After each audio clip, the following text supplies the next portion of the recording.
Hey everybody, Dr. G here. I'm a clinical and forensic psychologist as well as a body language expert, and today we're going to be analyzing the behavior and body language leading up to Jeffrey Epstein's death. It's going to be from the jail CCTV.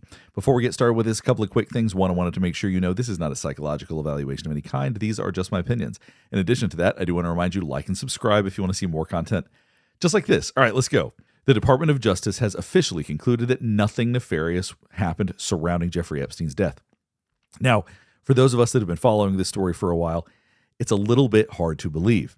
The reason being is that back in 2019, they told us that no CCTV footage was captured, and that's what we're going to be watching today. That was the official line at the time.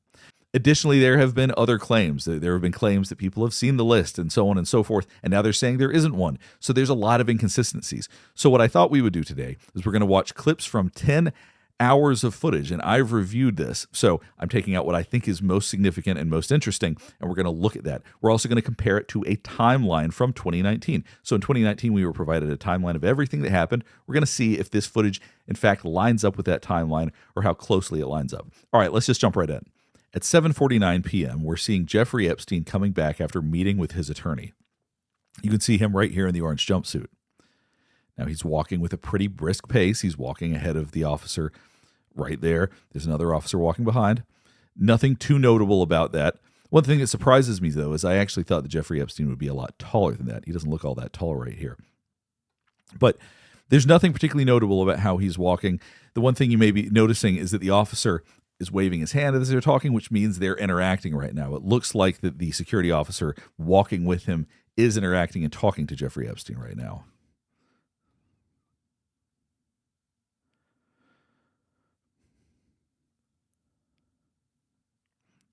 So he's being led to a prison cell that is approximately here. Now, we can't see it on camera, obviously, because it's cut off.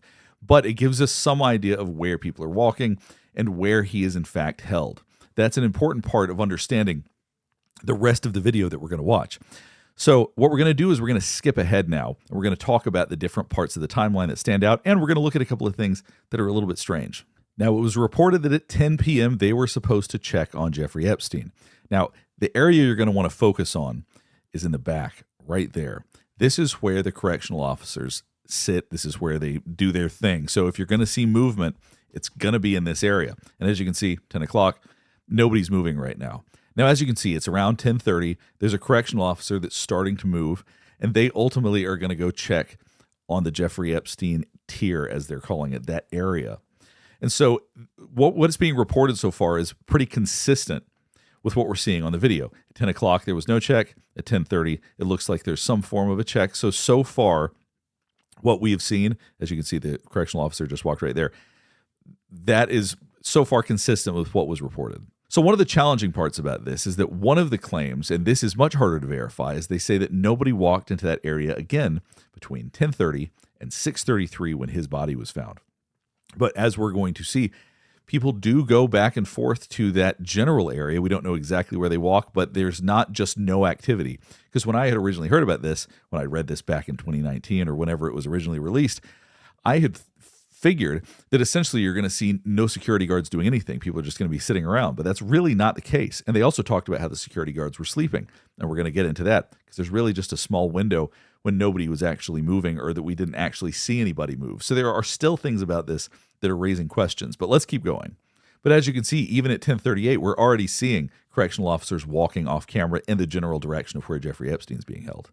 Now, I'm going to show this part because I've seen a lot of people already talking about this, and I do not think it's meaningful. If you watch, it's 11:58, and when it hits 11:59, it's going to skip to 12. I think that's probably just software skipping a minute. It's probably when it saves to a new file or something like that. I do not think that they waited until 11:59 and to have 1 minute for somebody to do something and for them to cut that out.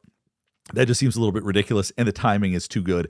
So I think that really it's just a function of the mechanics of how this works, of how the video cameras work or how the security cameras are operating. So I personally do not read anything into that minute skip. Now, around midnight, they were supposed to do another check. As you can see, there is, in fact, a guard walking around right now, or at least they're standing right here. So you can see they are moving around. It's not like people are asleep right now or anything like that. There are people that are alert and awake, and they are, in fact, going to ultimately go past where the camera is to at least the general vicinity of where Epstein's being held.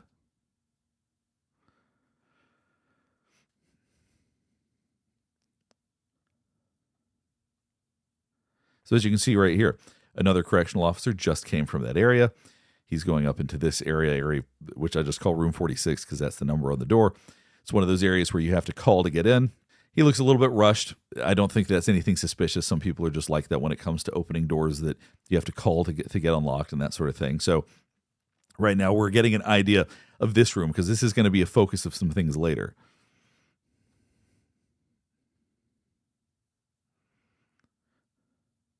You can also see he leaves the door wide open. Probably not a good idea. Shows that he's not really paying that much attention to what he's doing right now. One thing that I also think is interesting is how heavy the clothes that some of the people are wearing. I'm going to explain why that's relevant in a minute. One thing that the timeline didn't talk about really was anybody else that was involved here or anybody else that was on the floor. The way that it reads when you go back to the 2019 timeline is that it's just those two officers and they're the only people that we see. But as it turns out, that's not really the case. Like I said, nothing suspicious about this individual being there, but it shows that we've been given an incomplete snapshot of what that night was like. And as you can see, still plenty of people walking around. Still the officers are walking in what appears to be the general vicinity of where Epstein would have been held. So one of the things that's very interesting that it's claimed repeatedly throughout the timeline is that they didn't actually do any of the sweeps. They didn't actually go and do any sort of head counts or check who was where. And as you can see, the officers are actually getting up and walking around. It's 1 a.m. They're not asleep. That's one of the things that I kept reading was that they were asleep. Like I said, we're going to see a gap for about 2 hours starting now where we don't see anybody else moving around. But the fact that it's portrayed in a way that they were sleeping all night or that they weren't doing their duties, like they were awake, they were walking around. So even if they weren't doing all of the checks they were supposed to do, I think they're more active than many of us would have expected if you, in fact, read the timeline back in 2019. So it's around 1:03. This is pretty much the last time you're going to see anybody do anything for about the next 2 hours. So here we are at 3:14. You're seeing that one of them is up and about. They seem to be walking towards, ultimately going to be going towards the area where the inmates are held. So they're saying that they didn't do any of the counts they were supposed to do, but they are walking towards that area.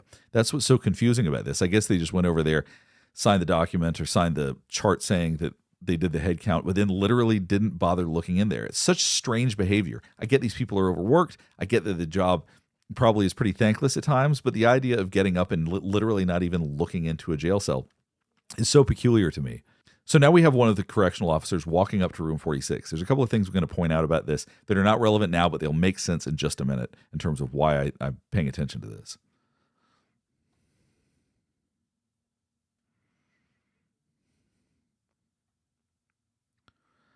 So as you can see, she's not really looking around, not paying a lot of attention to anything other than, I think you have to lift a phone so that somebody can open or buzz you in so you can go through that door. And right now, she's also clearly very hot. You see, she's dabbing her face, getting sweat off of herself. At least that's what it appears to be.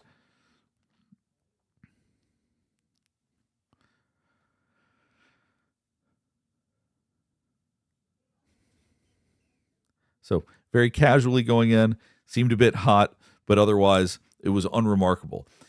But I want you to pay attention to that because we're going to go to another time that the same correctional officer goes into this door, which is a little bit more interesting.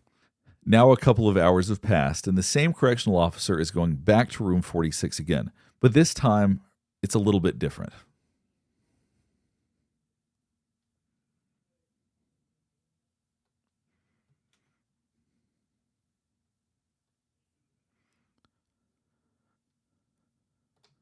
So it looks like she's talking to another officer down in the officer's station.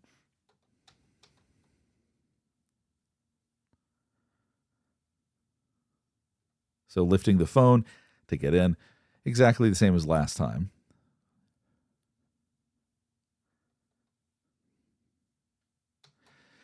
Now that little gesture right there is what I'm paying attention to. That's the thing that kind of gets me because I'm just curious what she's pointing to. Now I don't know what's in this room right here, But I do know that Jeffrey Epstein's cell, based on the way everything looks, is pretty similar to the direction she's pointing.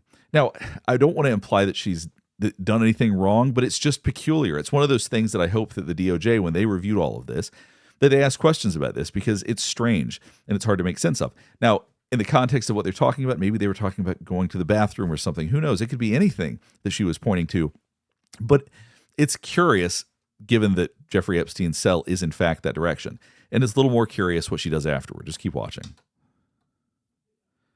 So she's talking to this person, points that direction, which, if I understand right, is approximately where his cell is. Not that she's not pointing to the room that she's getting ready to go into. Then afterward, looks up at the camera, and then looks back at the camera again, which I think is a little bit odd.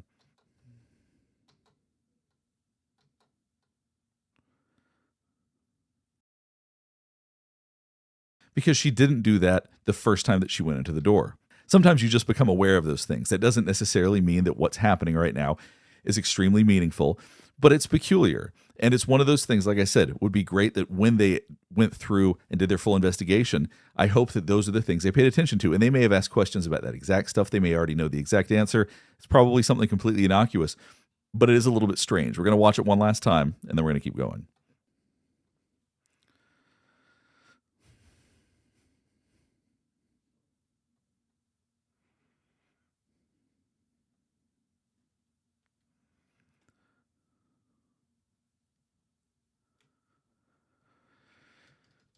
And then we have somebody come up a couple of minutes later. Now, what I think is strange, what stands out to me, is the fact that it's either really hot or really cold in there, because the other correctional officer had been dabbing her forehead because she was so hot, and this person has a hood on because, I don't know, maybe it's cold in there. And everybody's allowed to have their own temperatures that they prefer, but it is quite an extreme that one person is literally sweating and the other person is literally bundled up. It's puzzling to me.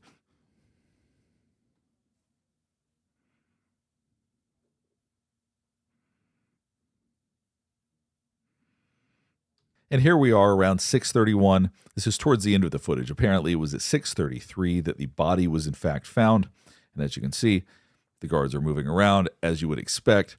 An alarm gets set off. Obviously, you can't hear it because of the nature of what this is. There's no sound to this, but you can see people scrambling around. There's not a whole lot more detail. But at this point, you're essentially seeing that this is the end point where they in fact found Jeffrey Epstein. I'll show you. I'm going to fast forward for 1 second. But as you can see, they're all scrambling right over here, which means that this area is approximately where Jeffrey Epstein's cell was, to give you some frame of reference for everything we looked at today. All right, let's go ahead and stop here. Hopefully this is helping you better understand some of the behavior and body language that we saw. Now, what stands out to me and what I wish I had was, I wish I had a baseline for what a normal night at this place is like. Is this exactly what they always do? Is it different? We don't know because we only have this footage, so we only know how they behaved on this night. I would love to see another night to compare it to. That being said, there were some things that stood out, but they may not have been that meaningful. I wanted to point them out because they were not described in any of the articles that I'd read from 2019. So some of the interactions I thought were worth highlighting, but that doesn't mean that there's some deeper meaning to them. I just thought it was worth pointing out. If you have any other thoughts about this, or if there's anything else you want me to check out, please let me know in the comments below. Last thing before we get finished up is I do want to remind you to like and subscribe if you want to see more content just like this. All right, thanks for watching.